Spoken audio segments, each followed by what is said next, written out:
দীপার romantic story. ভালোবাসার ইশারা। রাতের আকাশে চাঁদের আলো ঠিকরে পড়ছে।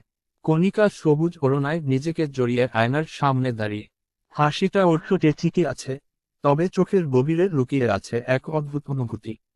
গল্পের মধ্যে একটু বিরতিতে আপনাদের কাছে দীপার রোমান্টিক স্টোরির সহযোগিতার কামনা করছে। এবার গল্পের মধ্যে যাওয়া যাক। আরাফ আজ তাকে প্রথমবারের মতো বলবে, আমি তোমাকে ভালোবাসি। কিন্তু কণিকা অপেক্ষা করছে এক অন্যরকম উত্তরের জন্য। ও চায় আরাফ শুধু মুখে না বলে, ওর চোখের ভাষা বুঝুক, ওর মনের অনুভূতি পড়ুক।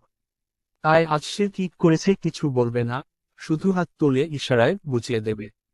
দীপার রোমান্টিক স্টোরি। ঠিক সেই মুহূর্তে দরজার বাইরে দাঁড়িয়ে থাকা আরাফ কণিকার দিকে তাকিয়ে একগাল হেসে বলল, তোমার উত্তর জানি, মিং। কারণ ভালোবাসা শুধু কথায় হয় না, অনুভূতিতেও বোঝা যায়।